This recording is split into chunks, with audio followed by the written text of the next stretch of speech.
What's up, Crispy Gang? I'm Crispy, and thank you for tuning into the channel. Today, let's go over the journey CD Projekt Red has taken to resurrect the infamous Cyberpunk 2077, and we'll touch on a little bit of the Phantom Liberty expansion. Let's get into it.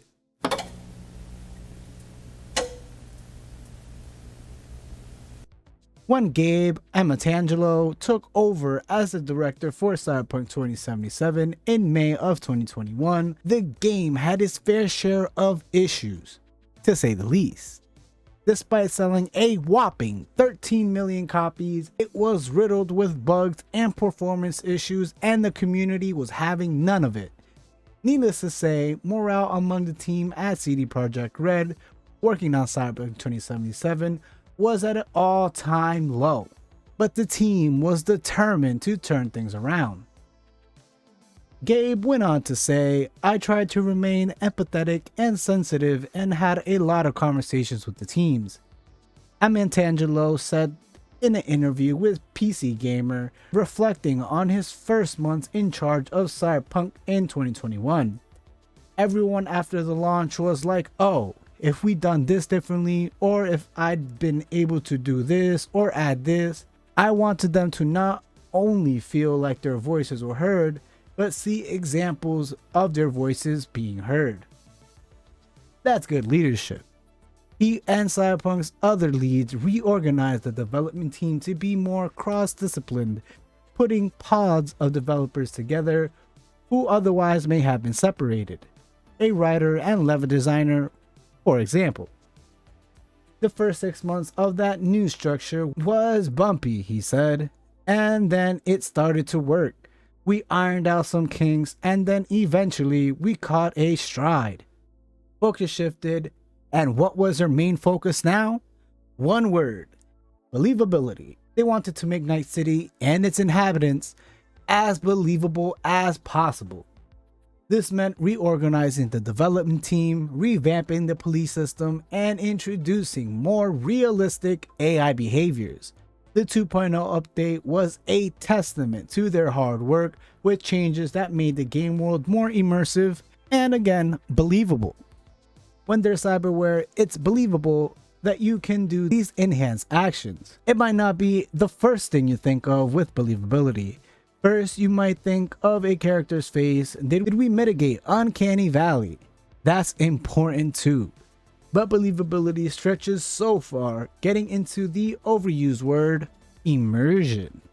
Sometimes you can put your finger on it if it's obvious, if a character is standing in a T-pose.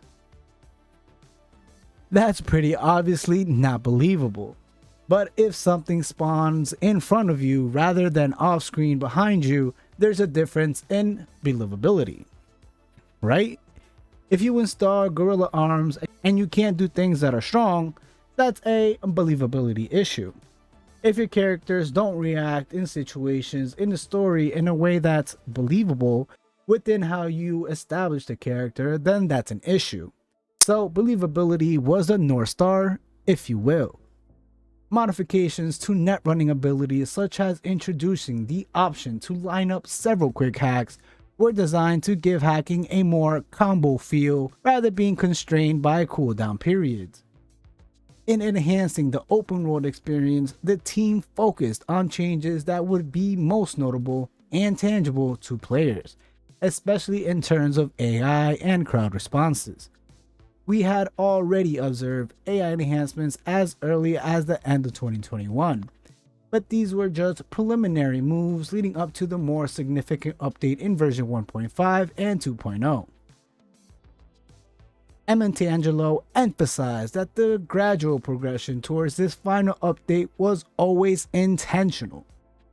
It necessitated overhauling core segments of Cyberpunk 2077's programming, particularly parts that were data-centric as opposed to system-centric, making them more challenging and lengthy to modify. Regarding NPC actions, behaviors like scrolling on the pavement or running away in fear were categorized in zones. Crossing a certain limit, for instance, using a shotgun to split someone nearby, would activate a shift between these zones. Tangelo posed the question. These zones have distinct attributes, so if you aim to alter them throughout the game, would you need to individually adjust a multitude of elements, or is there a method to apply changes on a larger scale? Gabe finished off by saying, there's so much collaboration needed to get the feeling right, fulfilling the vision and scaling well. Tangelo went on to say, it's more than anyone can do on their own. So you've got to have those connections. Trust is a big thing, and there's a lot of trust. Now, because we were in the trenches together through this. It was a difficult time, and when you're in a difficult time together, there's opportunity to really bond based on a common goal and the spirit of wanting to deliver a great experience. The drive for that allowed everyone to get into a situation where they would trust each other and allow each other to work, and it ends up being a force multiplier. But that's not all, crispy gang. CD Projekt Red also released the Phantom Liberty expansion, which further enriched the Cyberpunk experience.